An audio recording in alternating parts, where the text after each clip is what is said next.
কিন্তু আল্লাহ পাক রব্বুল আলামিন তার অপার ক্ষমতা অসীম কুদরতে ওই অবস্থার ভিতরে আল্লাহ পাক আমাদের নবীকে জীবিত রেখেছিলেন। ওরা জানে না, ওরা জানে না। পূর্বেও 3000 নবীকে মেরেছে, জানে মেরে ফেলেছে। আমাদের নবীকে এরকম করে মেরেছে।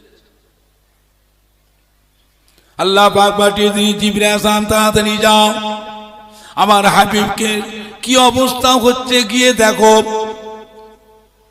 ও জিবরাইল, আমাকে আর ভালো লাগে না, এতগুলি নবীকে পাঠালাম, সবার সাথে বেয়াদবি করলো, অত্যাচার করলো, নির্যাতন করলো, কষ্ট দিল। আমি আমার হাবিবকে পাঠিয়েছি, আমার পেয়ারা বন্ধুকে পাঠিয়েছি, তার উপর অত্যাচার হচ্ছে, আমাকে আর কিছু ভালো লাগে না। জিবরাইল যাও, ধ্বংস করে দাও। আমার আর দরকার নেই, আমার সৃষ্টি আর দরকার নেই। এ সৃষ্টি করবো বললো, এই মানুষ দরকার নেই, শেষ করে দাও। জিবরাইল আসলাম চলে আসছে। আল্লাহ ডাকলেন, জিবরাইল শোনো, আমি হুকুম দিয়ে দিলাম, তবে আমি যাই করি আমার হাবিবকে না জিজ্ঞাসা করে করি না। সেটা বলবেন না, যাও আমার বন্ধুকে জিজ্ঞেস করো, আমার কথা না যে বন্ধুকে বলো, আমি হুকুম দিয়ে দিলাম, আমার বন্ধুকে পেয়ারার দোস্তকে জিজ্ঞেস করো, বন্ধু যা বলবে তাই। জিবরাইল আসলাম চলে এলেন, পাহাড়ের বড় ফেরেশতাকে সাথে করে নিয়ে আসলেন। আমার নবী পাকের কাছে এসে দেখলেন হুজুরের চেহারা দেখে জিবরাইল আসলাম ঝরঝর করে কাঁদতেছেন।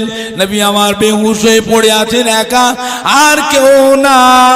গোটা শরীরটা রক্তে লাল হয়ে আছে, গায়ের জুব্বাটা রক্তে ভিজে লাল হয়ে গিয়েছে, গায়ের চামড়া সে জড়িয়ে চেপটে বসে গেছে।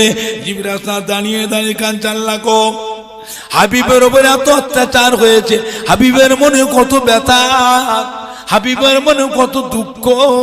আল্লাহ আমাদেরকেও ভালো লাগে না, যাক একটা কিছু হয়ে যাক। আল্লাহ রাব্বুল আলামিন আমার নবীকে সেই হোশ এনায়েত করলেন। হুজুর একবার চোখটা মেলে ওই অবস্থা একবার চেয়ে দেখলেন, জোরে বলো সুবহান, আরো জোরে বলো সুবহান। হুজুর চোখটা মেলে চেয়ে দেখছেন আমাকে কি করেছে এরা, মেরে মেরে মেরে মেরে কি করেছে, যারা মারলো তারা কোথায়, তারা সব পালিয়ে গেছে, কেউ নাই। হুজুর ভয়ে ভয়ে আর চোখে ঘুরে ঘুরে চেয়ে চেয়ে দেখছেন পাহাড়ের আড়ালে, পাহাড়ের গুহায়, খাজুরে বাগানে, পাহাড়ের পেছনে লুকিয়ে আছে নাকি। যদি দেখতে পেয়ে যায় আমাকে জীবিত আছে, আবার এসে মারবে। হুজুর আমার চেয়ে চেয়ে ঘুরে ঘুরে ফিরে ফিরে চেয়ে চেয়ে দেখছেন কেউ কোথাও নাই, সব পালিয়ে গেছে। মাথার দিকে চেয়ে দেখলেন হযরত জিবরাইল আসলাম দাঁড়িয়ে আছেন। আসসালামু আলাইকা ইয়া রাসূলুল্লাহ, ইয়া হাবিবাল্লাহ। আল্লাহ নবী সালামের জবাব দিলেন। জিজ্ঞাসা করে জিবরাইল এখন এসেছে। হযরত জিবরাইল কাঁদতে, ইয়া রাসূলুল্লাহ বিয়াদি মাফ করুন, আল্লাহ পাক পাঠিয়েছেন আমাকে, আপনার রক্ত মাখা চেহারা থেকে ভালো লাগে না, আল্লাহ হুকুম দিয়ে দিয়েছেন ধ্বংস করে দেওয়ার জন্য, আল্লাহ আপনাকে পাঠিয়েছেন, আপনি একটু হুকুম দেন। আমার সাথে আল্লাহ পাক পাহাড়ের বড় ফেরেশতাকে পাঠিয়েছেন, একবার হুকুম করুন, পাহাড় ধরে তুলে তুলে নিয়ে এসে ওদের উপরে চাপা দেবো, ওদের উপরে চাপা দেবো, ওদের উপরে চাপা দেবো, ওদেরকে একেবারে পিঁপড়ে মারা করে ফেলবো, ধ্বংস করে দেবো। নবী আমার এই কথা না শুনে জিবরাইল মুখের পালিছে একবার মুচকে হাসলেন। জোরে বলুন, আর একটু জোরে বলুন।